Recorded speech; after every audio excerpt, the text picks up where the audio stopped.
it's Nathan with Broken Gear Productions. We're going to do a review today on the 2023 Honda CRF300L. I bought this bike maybe 6 months ago, and you know, I've put about 2,500 miles on it, almost. Put almost 2,500 miles on it so far.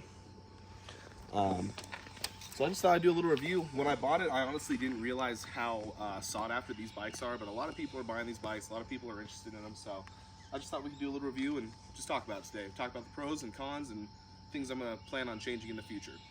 So to start off, what I really do like about this bike, and this kind of leans into who I would recommend this bike for, I would say that this is the perfect sort of beginner bike. You know, you've never been on two wheels before, you want to kind of explore a little bit of the road and a little bit of off-road, you want to get into dirt bikes, you want to get into street bikes, kind of go from there. It's a great bike to kind of dip your toes in the sport a little bit and figure out which direction you want to go.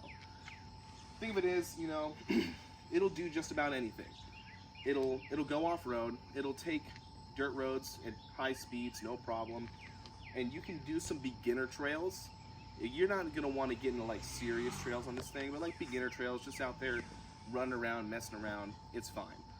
So it really is the do-it-all bike. It's got enough room to haul a passenger on. If you have somebody in your life that loves you, I wouldn't know what that's like, so I think it'll work for that. I can't really tell you for sure, but anyway, it'll do just about anything you want it to do. Plus, it doesn't make enough power to kill you too bad. If we're being honest here, I think this thing makes like 22 horsepower. I could be wrong on that. A little over 20 horsepower, basically. One thing that really surprised me about this bike is how well you can corner on it. When you're on the pavement, you can lean this thing over a lot more than you think when it comes to pavement. Now, one thing that is a little weird about it, if you do have experience with other street bikes, you gotta ride this thing more like a dirt bike than you do a street bike. You have to kind of lean it underneath you and keep your back straight. You can't just lean on it, not on sharp corners if you're really leaning it over. So you gotta keep that in mind if this is your second bike. This is personally my second bike. So at the end of the day, you know, it's one of those things you can buy just to kind of try out a few different things. It's not gonna excel at anything, but it'll do everything good enough. You know what I mean? If you're out on some dirt bike trails, your buddies who are on dirt bikes are gonna outrun you, and that's just how it is. You know what I mean? It makes a little bit more power, but with these 50/50 tires, man, it doesn't really excel at dirt. It does better on pavement than it does the dirt, if I'm being completely honest. Now, I've rode this thing on the pavement a lot more than I have the dirt. It could be just a little bit of user error. I'm kind of new to dirt bikes. What do I know? But that's just my opinion on it. So, like I said, you can do everything. You can't do anything great. If you're on the street, your street bike friends will outrun you unless they're all on Groms, you know what I mean? You can outrun a Grom pretty easily, but that's about it. Speed, you know, it'll do 80. It's not happy about it, but it'll do it. You know, if we're talking about comfortable cruising speed, it'll sit at comfortably at 70, you know? And, you know, I'm not a small guy. I'm like 6'2", 300 pounds. Somebody who's a little bit lighter than me might get some better performance out of this bike. But for me, sits comfortably at 70, and like really, what more could you ask for? It's a 300. So, and like I said about, you know, not making a whole lot of power, when I'm cornering on this thing, I can have this thing leaned over, downshift, pop the clutch, and just pin it, you know, and it won't kick out from under you. Please don't do that, but that's just been my experience. You can, you know, it's just that philosophy of, would you rather drive a fast bike slow or a slow bike fast? Because I can pin this thing to the max on most of these back roads, and it's totally fine. So just keep that in mind. So the main thing that I would say is great about this bike is that it does everything. It doesn't do anything great, but it does everything. And I've done just about everything on this bike. I've messed around town, I've done curvy back roads, I've rode the 4-lane highway. I took a 3-hour round trip over to Oklahoma and back. I've hit the twisty back roads, and it'll do it all. It won't do any of it great, and I will never do a 3-hour round trip again, but it still got me there and back. No issues. The seat is not super comfortable for that kind of thing, I'll be honest with you.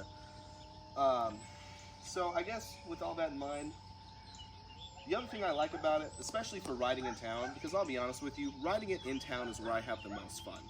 So there's a couple of companies that make a replacement tail light that integrates the blinkers into the back and also gets rid of this super ugly fender right here. So that's what I plan on doing with this bike. Which, that's not really a nitpick on this bike, because most bikes do have ugly rear fenders that you want to get rid of probably. But I really hate that. I really think that's a terrible design flaw. You're going to be taking it out there, and I'm not going to bother replacing it with OEM parts, because the next time I lay it over, it's just going to break again. If you're going to ride in the dirt, you're going to lay it over, and you have to accept that. So, the other thing I hate about this bike, come here. As far as the things I want to change, I really hate these mirrors, dude. Look at that. It's so easy for them to get knocked loose, right?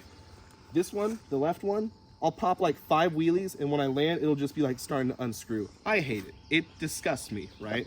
And this is most Honda mirrors, you know. I don't think I've ever seen a stock Honda motorcycle mirror that looked good at all. So just keep that in mind. That's not a nitpick on this bike. This is just like Honda in general. You need to rethink your mirror design, please. Thank you very much.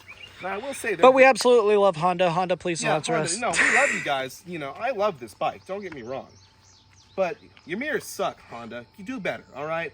I've never seen a Honda mirror that wasn't huge. You know what I mean? You ever seen the stock CBR mirrors? They're massive. I hate them. So keep that in mind. What I'm probably going to do, I saw this, there's another guy on YouTube called, I think, Jake the Garden Snake, and he's got these little hand protectors that come around here, and like a little circular mirror that clamps on right there. So I'm probably going to copy that exact little setup there, because I'll tell you what, man, if you take those through the trails, the first time you hit a branch on that mirror, it's knocked loose. And if you don't carry a crescent with you, well, it's probably just going to keep coming loose, because you got to tighten it down with a wrench at that point, or your mirror might fall off. So you definitely want to keep a little crescent wrench in your pocket if you're riding around with the stock mirrors, if you don't want them to fall off. Another thing to think about when you're going to buy a bike, myself, I'm really short. I'm like 5'6", so yeah, this one does not fit me. I will demonstrate.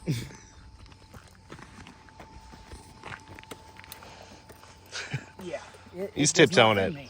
It's a pretty tall bike. Now, it does have adjustable suspension as well. So keep that in mind. But now yeah, you can still ride that on the street the way it is. But if you're going to take it out on trails and have to catch yourself with your feet from falling over. If you're racing, this is the stance you want. Right, but if you're going on the trails, you want to be able to easily flat foot, I'd say. Yes, and that's why I am planning on getting one. Hopefully soon. We'll see how that goes. But I'm planning on getting a 250 when I get one. So it'll be a little more fitting for me. And I mean, it's enough power for me, because I don't need too much power, because I will use it and I don't need to. So yeah. So yeah, I was just wanting to show you guys that if you are a shorter guy, might go for the 250 instead of the 300. I don't know. Which I've heard the 250s will still hit about 80, so they're not that much slower. Matter of fact, Isaiah, the other guy on the channel that has the 250 dirt bike, has a brother that has the exact same bike, only it's a 250. A little bit, like, yeah, pretty much the same bike. So, last thing I'm going to change about this bike, you need to put a skid plate on this thing if you're going to take it off the road. That's all there is to it. The suspension is really soft. You can bottom this thing out on rocks very easily. There's already a couple of scrapes on there from taking it up and down stairs. So you're definitely going to want to put a skid plate on there, and that's the next thing I'm going to do. So if you don't ever plan on taking it off-road or up and down stairs, you probably don't need a skid plate.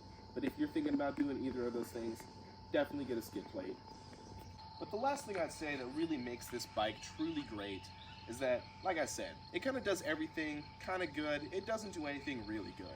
But with the aftermarket support that this bike has, you can make this bike do just about anything really well.